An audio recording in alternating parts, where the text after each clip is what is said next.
What's up, everybody? Welcome back to another episode of the Banner Report podcast.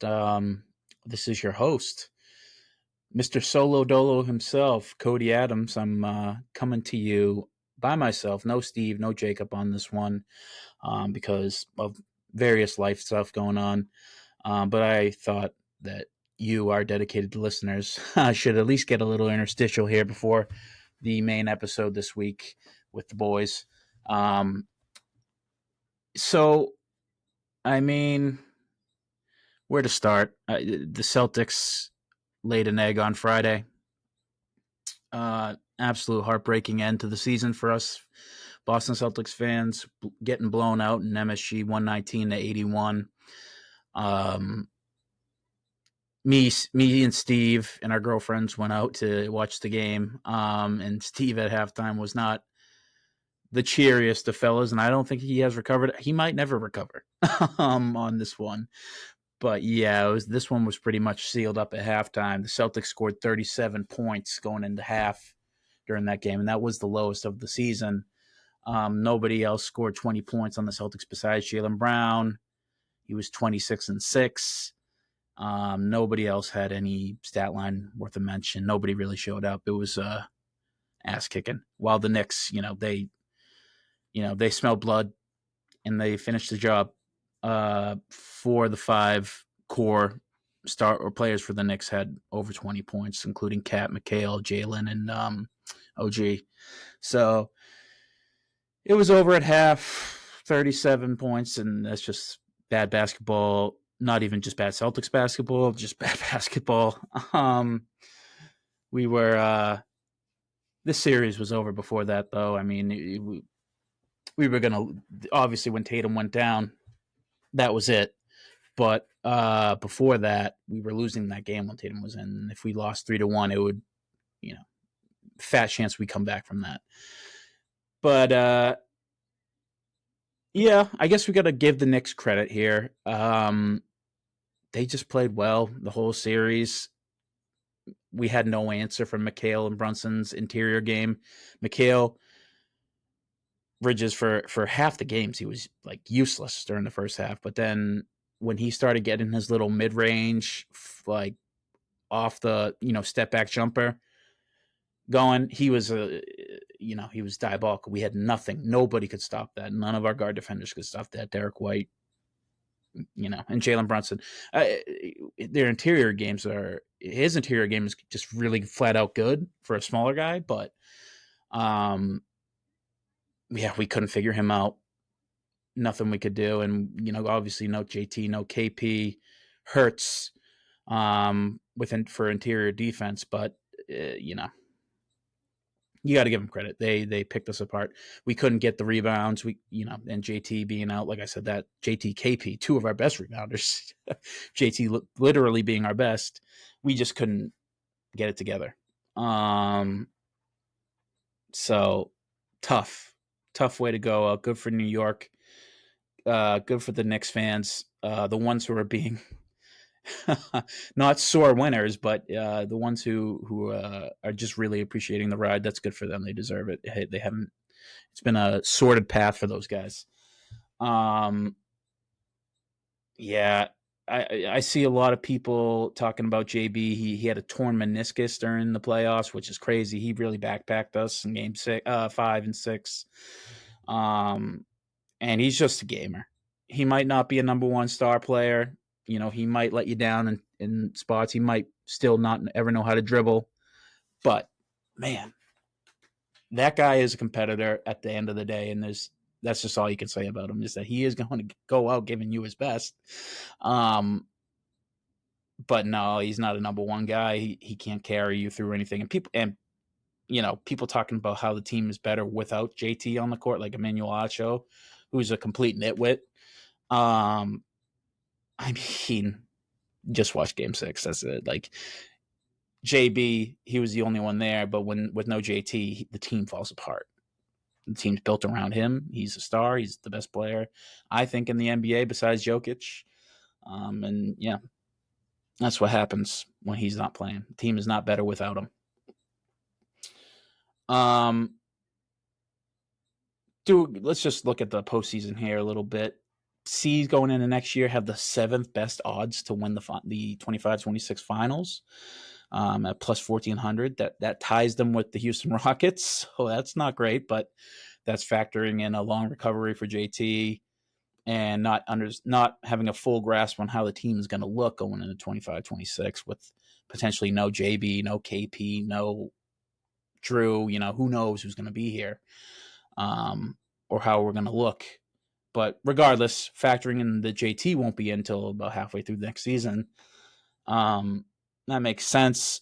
OKC is your leading odds, then the Knicks behind them, Cleveland behind them, Minnesota behind them, Indy, and then Denver, and then the Celtics and Rockets. So the only one I really quibble with is maybe Cleveland. I don't see how they can be catching anywhere near the 3rd best odds. I know they had the best record, but they had a laughable playoffs, worse than the Celtics. Like, if it weren't for the JT injury, like, just a worse performance.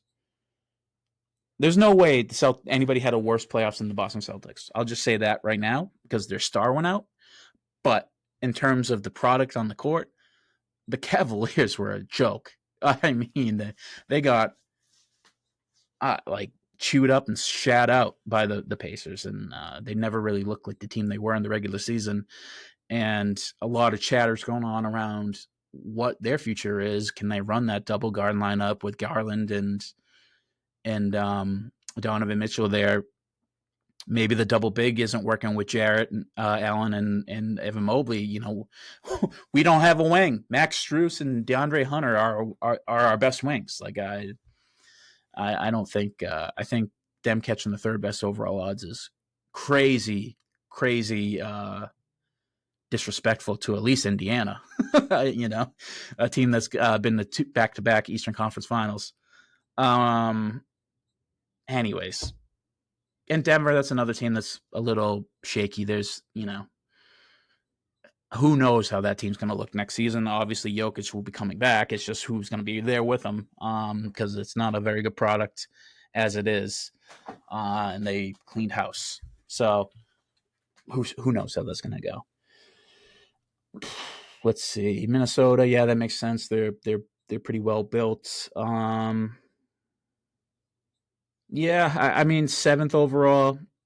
If we, especially when the internet is just on fire today, my Twitter, X, whatever you want to call it, is blowing up with JB trades. You got Bill Simmons on there talking about. Now he said he didn't want to trade JB, and I agree. JB is off the table. We are not trading him. JT and JB to the wheels fall off. That is where I'm at. But he also went ahead and made, fake trades to see how it would fit, how to get onto that apron, which is like the big looming specter over the offseason. Just don't trade JB. Don't do anything crazy rash. And I think Brad Stevens said that today in an interview. He's like, we're not going to move on from JB.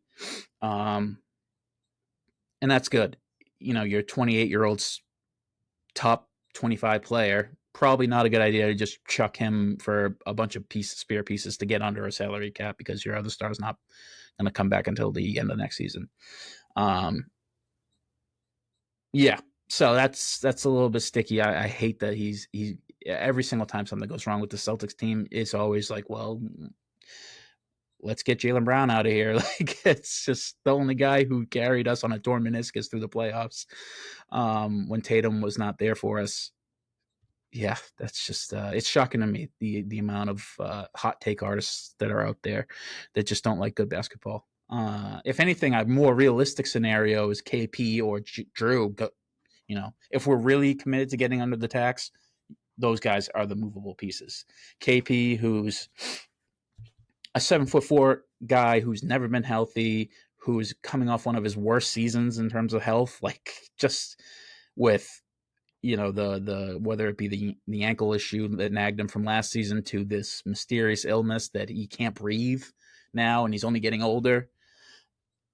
He's easily the most expendable asset on the team, in my opinion, because he still has a lot of value when he plays, and you can still sell him as the 7'4" unicorn that can shoot the daylights out of the ball. But it's just a matter of getting him out there and healthy. I'm a big I'm a big believer in just keep running this team back. You know it can win a championship. So I'd hate to see Drew and KP go, but if we are talking about committing to getting under that apron and maybe shaking things up a little bit while JT gets on the mend, those two guys got to go. And I try to mess around on the trade machine myself today. Nothing really was enticing me in terms of like value moves for us. And you start to think of teams that need a point guard like like Drew, like a veteran who can shoot corner threes at a clip that's historical and is a clamps defender. You think teams like the Spurs, who just traded for De'Aaron Fox, and you could pair him up with Wemby when he comes back. Uh, Other than that, there's not really a ton of other fits for Drew, other than maybe sending him to like Minnesota for something because they need a guy. But they got Mike Conley, who's I don't know, maybe slightly older than Drew, but not that much older than Drew. Now Drew's a better player at this stage, but not by it's a lot of money to take on there for a guy who's what going to be 34, 35 next season. KP, like I said before, is easily the most expendable asset. You got a lot of teams looking for centers out there, including the Boston Celtics. So considering getting rid of him is nuts to me. But like the Lakers, who else? Let me pull up a list of teams and we'll go through it here. And Lakers definitely the first thing to come to mind. They would benefit from his spacing, from his defensive prowess on the boards, and obviously just having a person with the pulse, albeit a sick pulse, and KP. I don't mean to joke if it's something very serious, but a sick pulse. And KP joining them, that would be an upgrade, huge upgrade. Let's see. Cavaliers, no, they're good. If anything, they have too many centers. Knicks, nope, they're good. Pacers, maybe. If you think that he's that much of an upgrade over Miles Turner, and who else do they got? I don't even know. Yeah, I mean, they basically got like KP Light with Miles Turner, so I don't really know why they didn't make that move. The Bucks, no. Who knows what they're going to look like? The Pistons, no. You have Jalen Duren, who's he really showed out this playoffs, and he's 20 years old. Magic, yeah, obviously they could be in the market for a center like KP, although they have Wendell Carter who can shoot. But regardless, KP's an upgrade there for them. The Heat, I mean, if they're not in full rebuild, they also have Bam Adebayo, so that's a no. Hawks, no. Bulls, no. Raptors, no. Basically, nobody else in the East worth mentioning. Thunder, no. Rockets, no. Lakers, that's the first team in the West that comes up. Nuggets, no. Clippers, no. Timberwolves, no. Warriors, that's another team that could be interested in getting a center like KP. He fits the mold there. Up and down the floor, can shoot, spread the floor, and he's not Trace Jackson Davis, so that's an upgrade. Grizzlies, no.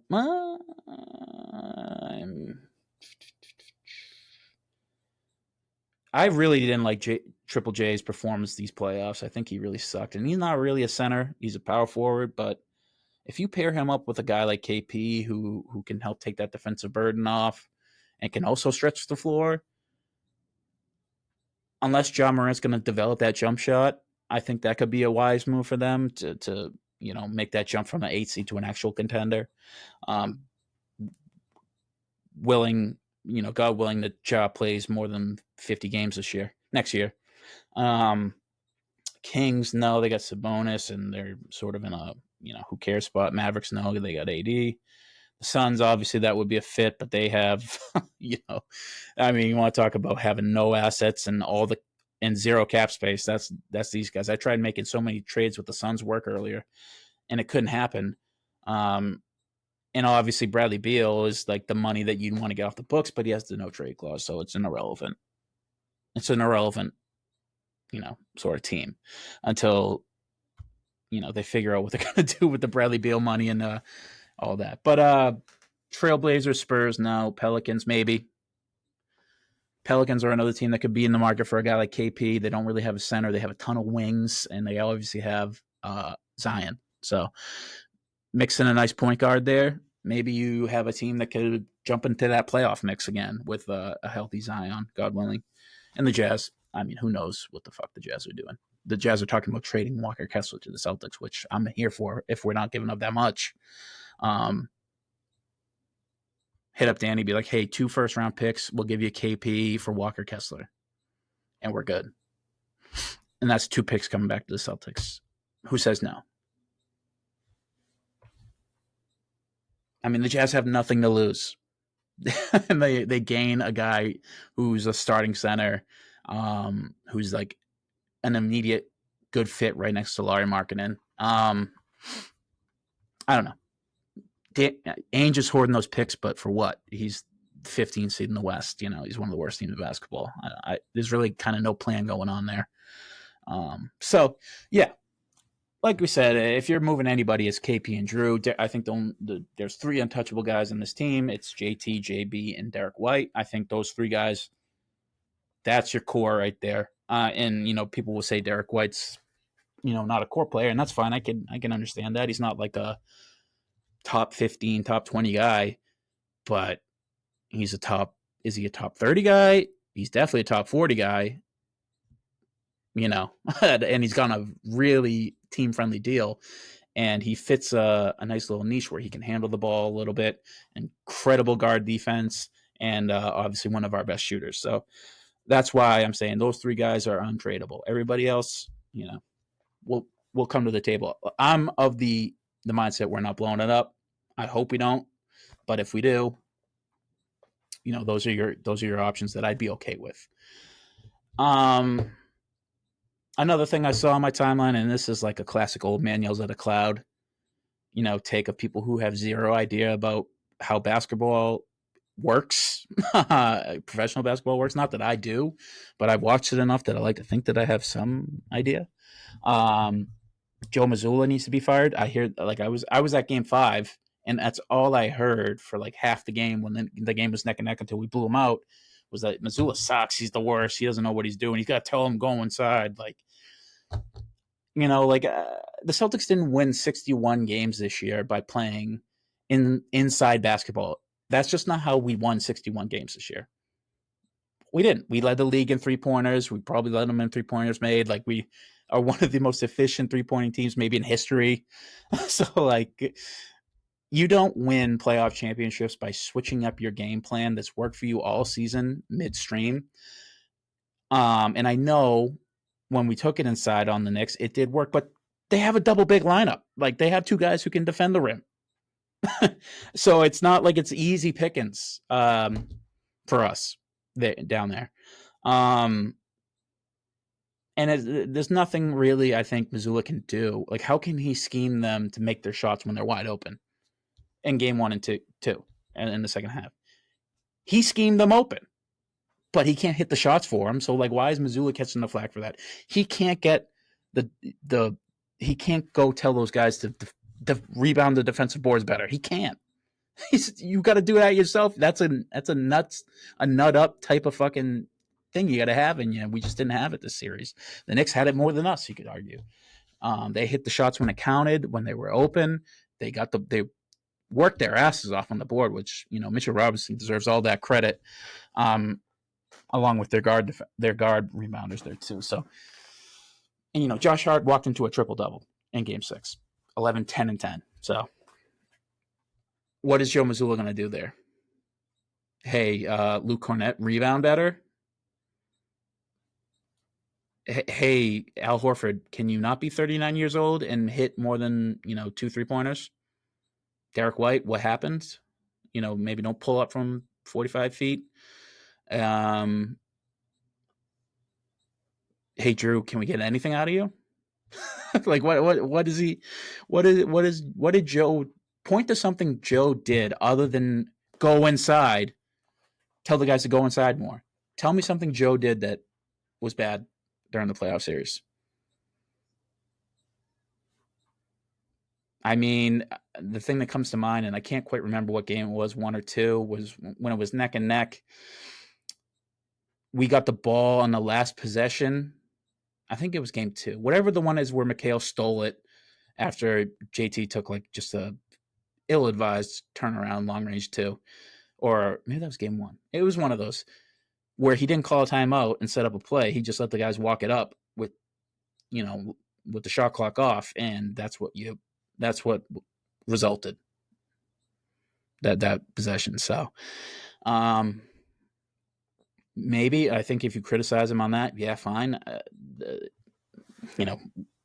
When you tell professional basketball players, hey, you have to take the ball inside, that's so like that's something you tell a 5th grader on his like nightly on his weekly basketball game. Like, hey, if your shot's not working, take it inside. Not, hey, you're a professional basketball player getting paid $30 million a year. You're wide open at the corner and you just caught the ball, and you should probably shoot that ball. Like unless you're Mitchell Robinson, you should probably shoot that ball, because it's most likely going to be a make, and we just didn't make. And the Knicks made theirs, and that's how the season ended for the Boston Celtics. So enough about that. I've had nothing but dark thoughts since Friday, and obviously the online discourse has sucked a lot. So, but it's not all bad. I mean, Denver Nuggets lost in Game 7. They got blown out. They got a nothing burger performance out of anybody but Nikola Jokic. I just feel bad for him at this point. Like if they could ever flesh out like a real team around that guy. I mean, if he had like, I don't know, 1 or 2 more players with a pulse, not named like Peyton Watson or Julian Strawther or something. Like if he had, I don't know, if he had a Peyton Pritchard or like a Derek White on his team, they're probably going to win the whole thing. They're probably winning that Game 7, and they're probably going to win the whole thing. And I know Aaron Gordon was hurt, and he's hitting the mic complaining, being like, hey, I think we need more time in between games. But, dude, your ankle injury, while it didn't help, was not the reason why you got blown out in Game 7. It's because your team is terrible. Your team is not good outside of you and Jokic and maybe Jamal Murray on some nights. But, yeah, like I said, if you swap out, I don't know, pick any 2 of their players and swap them with like Peyton Pritchard, Derek White, or for God's sakes, Jaylen Brown or somebody, like they're probably winning the whole thing this year. They probably just knocked out the Oklahoma City Thunder, and Jokic just taking them to the glory land. But that's not how it works out in the league. And yeah, I don't know. As a fan, I don't love to hear less basketball or more spaced out basketball, because I like the product, and I get that blowouts are not a great part of the product, but there was nothing that was going to save that Nuggets team, barring a superhuman, which he is liable to do, performance by Jokic. So yeah, that's it's bad for Boston and it's bad for Denver and the back-to-back, the last 2 champions. So things are not looking great. This will be the 7th year in a row where we will have a different finals winner. Then 7. We'll have 7 different finals winners in the last 7 years. That's nuts. I mean, this is what the league wanted, I guess, with the parity, but at what cost? Now you're stopping these dynasties that are gonna, like Oklahoma City is not going to be a dynasty for more. They'll win this year, I imagine, and they might win next year because the Celtics will be down, but they will not win the next few years. They're going to have to start trading off pieces big time, and they are not a big market, so they need to hit their draft because nobody's going to want to go to Oklahoma City unless Shea is like the ultra powerful magnet attracting, and he might be attracting other stars. And even then, good luck signing them. You're a small market team. So this is what Adam Silver has granted us, is that it's a league full of parity and there will be no dynasties. Yeah, and your franchise can be thrown on its head overnight if your star player tears his Achilles in the middle of the divisional round. So is it worth it? Is it good? Is it bad? I don't know. I just know that my team's going to suffer from this the second apron bullshit. I don't know. So I'm a little bummed out about it today. But that's basically it about the past. Let's talk about the future here. The remaining teams in the conference finals. You got Minnesota versus Oklahoma City. Oklahoma City is minus 330 according to DraftKings Sportsbook to win the entire series. Oklahoma City, I think, is going to take this in about 7 games. I don't like the matchup for them with the Timberwolves. I think the Timberwolves are, they really need SGA to be better and to not. They need him to be the guy that he was all season for them because there's nobody to stop him on the other end. Mike Conley, is he going to stop? Are you going to stop him? Like, who's going to get J-Dub? Like, J-Dub needs to step up. Obviously, he's having a terrible playoffs just in general. And the Thunder just don't have the girth pause down low to match up with the Gobert and Gobert and Randall down there. So who knows? I think if anything, Oklahoma City is going to win the series, but I'll give it 7 games because they've been pretty funky these playoffs, despite a really irregular season. And like I said, I think it's a bad matchup for them. But game 1 is Tuesday. Oklahoma City is catching 7.5 points as the favorites. If I were to bet this game, I'd take Minnesota with the points. Disappointing J-Dub and lack of strength and size down low, I think is going to bite them. And I think we're just really liable to have a fireworks game, and maybe he makes a statement in game 1. I don't know. I haven't been really nailing my NBA picks all year, so take that with a grain of salt. Maybe just fast cut to Tuesday night. Oklahoma City sets a all-time playoff record, blowing out the Minnesota Timberwolves of 155-69 or something stupid. Anyways, that's that series. Like I said, OKC in 7. Indy versus the Knicks. Now, this is a lot tighter of a series according to Vegas. Knicks are minus 145 to win the series. I don't love that. I don't love that for them. I think that Indy is probably going to take this in 6 or 7. Knicks have been a really good story all playoffs, and they're the power of friendship guys, and they just had a lot of things go right and a lot of things go wrong for the Celtics this playoff series. And I don't think they're going to catch that many breaks with a team that likes to move like Indy up and down the court. Get Cat up and down, get him tired. Mitchell Robinson's obviously a huge liability. Keep them in motion. They have big guards that can attack the Knicks' smaller guards. Knicks are catching 4 points on game 1 on Wednesday night. That's a tough number. 4 points is tough, especially when it's going to be in MSG. And that place is going to be rocking because the Knicks and Indy hate each other. There's history there. If anything, I'd recommend a teaser with the Indy number against the spread. So I adjusted it by 5 points. I got Indy +9 plus the over at 218.5, and that's minus 130 odds. So it's not going to be a blowout. So 9 points, I think you're pretty safe. The over, both these teams can score. Indy keeps that pace going. It's just, can the Knicks keep up with Indy up and down the floor? Really, that's the question. And who knows? Maybe they can. But like I said, Indy in 6. So just like Adam Silver drew it, just like David Stern, he's rolling over in his grave. Adam Silver drew it up. Oklahoma City versus Indiana in the NBA Finals. Everybody, market size. Now, that doesn't mean it's not going to be good hoops, because it's probably going to be great hoops. But it's just, the NBA's got to be real upset with how this panned out for them this year.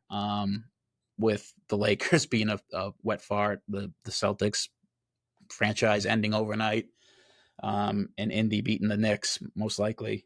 And Golden State obviously going the way of the dinosaur. Tough for the NBA market heads. Yeah, that's basically it. I mean, we'll cover these more in depth with the guys in the upcoming week, probably after both these games. So we'll look back on my betting picks. We'll see if I win any money. Probably not, but we'll see. One other thing I want to say, I see this discourse, and I know Knicks fans, they like to get rowdy, and I know they're, being scapegoated as maybe the number one fan base right now who's like shitting on, visiting fans or getting into physical altercations with them. There's a video of like an Indiana Pacers fan walking around in a Indy jersey and getting like trash thrown at him. That shit, and it's not endemic to New York because there was a Knicks fan in Boston who was getting his ass beat by a couple of fucking idiots, probably from fucking Somerville or something. So, it's not endemic to just one fan base, but what kind of fucking shit is that to like physically assault somebody unless they're being like aggressive? And even then, don't lay your hands on anybody. Unless they're being aggressive, don't fucking touch somebody. Don't, entice somebody to throw a punch. That's just lame. It's sports. Guys, we're watching millionaires fucking put a ball through the hoop. That shit is so lame to take fucking wins and losses so personal that you think that you have to fight another person from a different part of the country for wearing, their favorite team's jersey. That is so fucking stupid to me. So don't do that. Fucking that shit's a bummer. Like if I wear my Boston Celtics jersey and like let's say I'm in Miami, if I get my ass beat, yeah, I'm gonna sue. I hope that I'm gonna be pissed off. Like don't fucking do that shit. I'm a fan. I know that the Heat have had a sordid rivalry with the Celtics. Don't fucking touch me. Don't I wouldn't touch you. Like I was chopping it up with Knicks fans in Game 5, and for a lot of the game, they were shitting on me because Mitchell Robinson was 6 for 6 from the line. So like, but at the end of the day, it's just like, hey man, I said good luck in New York, not too much luck, just as it's a joke. But yeah, don't do that shit. Don't hit other people, especially over sports. That is so fucking lame. There's real shit going on in the world. Don't fight over, what color your jersey is. And on further sad news, former President Joe Biden diagnosed with severe prostate cancer. That's awful. No matter what side of the aisle you're on, I think you could say that's pretty terrible.